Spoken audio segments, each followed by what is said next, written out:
في الفيديو ده خلينا نغير نظرتك تماما للساحرة الشريرة اللي دايما كنا بنشوفها ان هي بتحاول تقتل سنو وايت. مفيش حد يقدر ينكر ان الملكة الشريرة من القصة بتاعت سنو وايت كانت شريرة جدا، واحدة من اكتر الاشرار اللي عملتهم ديزني. بس في الفيلم ده ما ادولهاش خلفية واضحة، وكان باين ان دافعها للشر كله هو بس ان هي عايزة تكون اجمل واحدة في الدنيا. ولكن هنا بفضل كتاب فايرست فول للكاتبة سيرينا فالنتينو، المعجبين عرفوا تفاصيل أكتر عن الحاجات اللي خلتها تبقى الشريرة اللي كانت عاوزة تقتل سنو وايت. فخلي بالك لما تسمع الحقيقة عن أصل قصة الملكة الشريرة، ممكن نظرتك ليها تتغير تماما، وفي طريقة كمان تقطع قلبك. قبل ما تتجوز الملكة الشريرة ما كانتش شريرة خالص، بالعكس كانت بتتعرض للظلم وسوء المعاملة طول فترة طفولتها. حسب الكتاب الملكة اتربت مع أبوها لوحدها بعد ما أمها ماتت، وده لوحده كان كفاية يبقى حمل تقيل عليها. ولكن موت الأم خلى الأب يعملها بأسوأ طريقة. أبوها كان راجل معروف ومحترم في المنطقة بتاعته، وكان شغله الأساسي إن بيصنع المرايات. رغم إنه كان ناجح في شغله،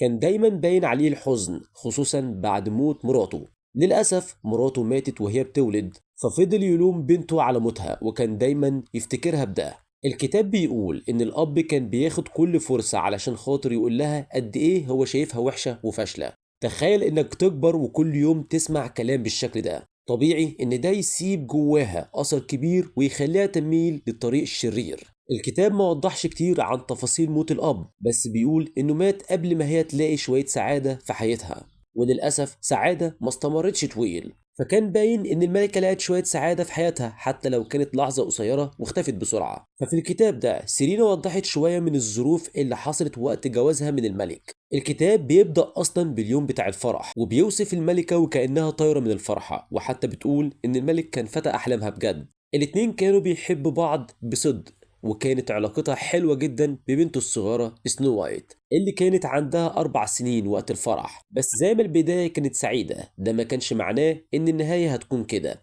الملكة والملك اتقابلوا بطريقة شبه الحكايات بتاعت ديزني بالظبط. الملك كان بيتمشى راكب الحصان بتاعه وشافها واقفة جنب بير، ومن أول نظرة حبها، ومن ساعتها ما قدروش يبعدوا عن بعض. وطبقا بقى للي سيرينا فالنتينو كتبته، الملك كان بيتسلل ويقابلها كتير لحد ما حبهم كبر واتجوزوا فعلا. يوم الفرح كان موصوف إنه يوم مليان فرحة، بس كان في حاجة كده كتمت الفرحة دي، وحاجة بسيطة طلعت سبب في تعاسة الملكة بعدين. الملك كان راجل طيب وبيفكر في مشاعرها، وعشان كده حب يفاجئها بهدية مميزة. اشترى لها أجمل مراية من محل أبوها، وده طبعا على اعتبار ان ده هيفرحها جدا، وقدم لها كمان الهدية دي يوم الفرح بتاعها. بس رغم ان ده كان تصرف رومانسي جدا، الكتاب قال ان في حاجة في المراية خلت الملكة تحس بعدم راحة، احساس بشع سيطر عليها، وكاد كمان يبوظ عليها اليوم الجميل ده. كانت حاسة ان في حاجة غلط، والاحساس ده ما طلعش من فراغ، لانه قريب جدا حياتها ترجع تبقى مأساوية من تاني.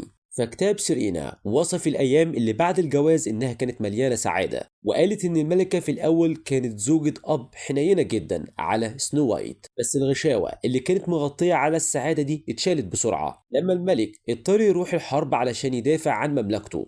ورغم إنه كان بيرجع من وقت للتاني، الكتاب وضح إن كان دايما بيرجع لساحة المعركة تاني، وفي الآخر الحظ خان الملك في الحرب واتقتل بشكل مأساوي للأسف. طبعا الملكة فرحتها اختفت تماما وبدأت تعيش حياة حزينة ومؤلمة، والحياة دي هي اللي حولتها تدريجيا للشخصية الشريرة اللي كلنا عرفناها في الفيلم بتاع ديزني سنة 1937. بعد موت الملك، الملكة بقت ضحية لشر قريب الملك وأشباح ماضيه، وكمان اتثابت تحت تأثير لعنة ما كانش في ايديها تعمل حاجة علشان خاطر توقفها. لما عرفت ان جوزها مات في المعركة، هي وسنو وايت اتقربوا من بعض اكتر وبقوا بيسندوا بعض. حسب الرواية بتاعت فالنتينو، هما الاتنين كانوا كل اللي باقيين لبعض، وبقوا عاملين زي العيلة الوحيدة لبعض. والملكة كانت وصلت لمرحلة انها مش هتسمح لأي حد يزعل او حتى يأذي سنو وايت، لان من الاخر كده سنو وايت في الوقت ده كانت هي كل حياتها. ولكن الهدوء ده ما استمرش كتير، والدنيا اتقلبت على دماغ الملكة،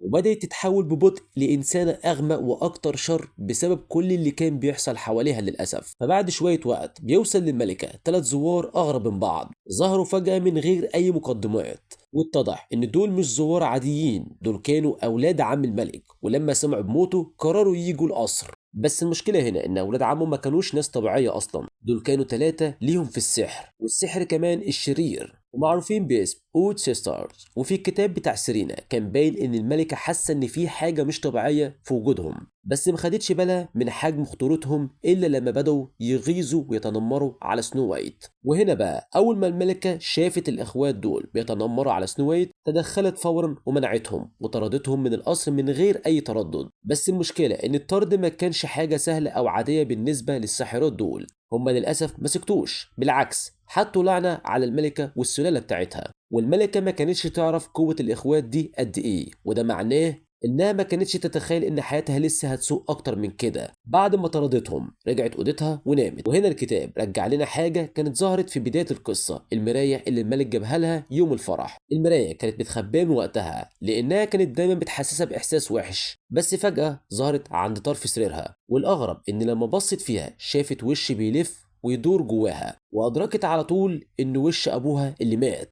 واتضح إن الأخوات دول حبسوا روح أبوها جوه المراية، ولو حد سأله سؤال هيكون مضطر يجاوب عليه بصدق، زي بالظبط المراية السحرية اللي ظهرت في فيلم سنو وايت بتاع ديزني. أيوة، المراية السحرية كانت أبوها نفسه، وده خلى الموضوع أظلم وأعمق بكتير، لأنه للأسف كان سبب جديد يخليها تغرق أكتر في طريق الشر. والمراية دي كانت بداية التحول الحقيقي في شخصية الملكة، من زوجة أب طيبة ومليانة حب لملكة شريرة وقاتلة. الكتاب بيقول إن بعد ما أبوها ظهر ليها جوه المراية قال لها إنه بقى عبد ليها، وإنه يقدر يشوف كل حاجة بتحصل في المملكة. ولما عرفت إنه مضطر يجاوب على أي سؤال تسأله، كان في سؤال واحد بس في دماغها: يا مرايتي يا مرايتي على الحيطة، مين أجمل واحدة في المملكة؟ والمراية أو بمعنى أصح أبوها اضطر يجاوب وقال لها إنها أجمل واحدة فعلا، حتى لو هو نفسه مش قادر يتقبل ده. ومن ساعتها السؤال ده بقى عادة يومية عندها، كل يوم تسأل نفس السؤال، وكل يوم تسمع نفس الجواب، وكل يوم تحس إن هي بتحكم الشخص اللي كان بيكرهها ويذلها وهي صغيرة. والفترة ده كان بيخليها تحس بتحسن وثقة، بس اللي ما كانتش تعرفه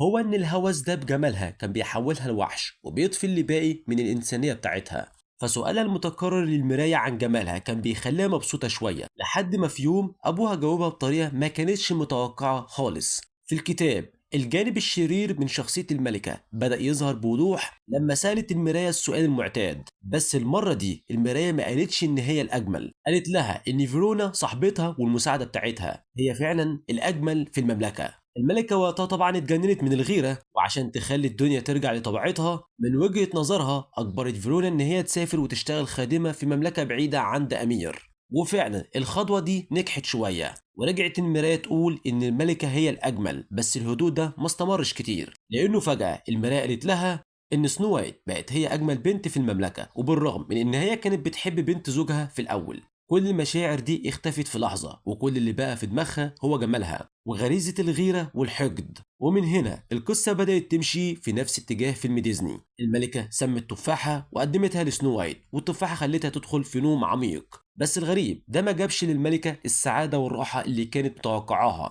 بالعكس في الكتاب كانت حزينة متأثرة باللي عملته وحست بالذنب من جواها. بس كده هي قصة الملكة الشريرة. المؤلم في الحكاية دي مش الشر نفسه، لكن إن معظم الشر ده طلع من العذاب اللي عاشته في طفولتها على إيد أبوها، وكمان من اللعنة اللي الإخوات الغرب حطوها عليها. فدلوقتي كده بعد ما عرفت الحقيقة، هل رأيك اتغير في الملكة الشريرة، ولا لسه شايف إنها فادت عقلها لما حاولت تقتل فعلا سنو وايت؟ فكالعادة هستنى رأيك في الكومنتات، وما تنساش بقى لو أنت أول مرة تدخل على القناة سبسكرايب شير كومنت وكمان لايك. هشوفكم الفيديو اللي جاي، سلام.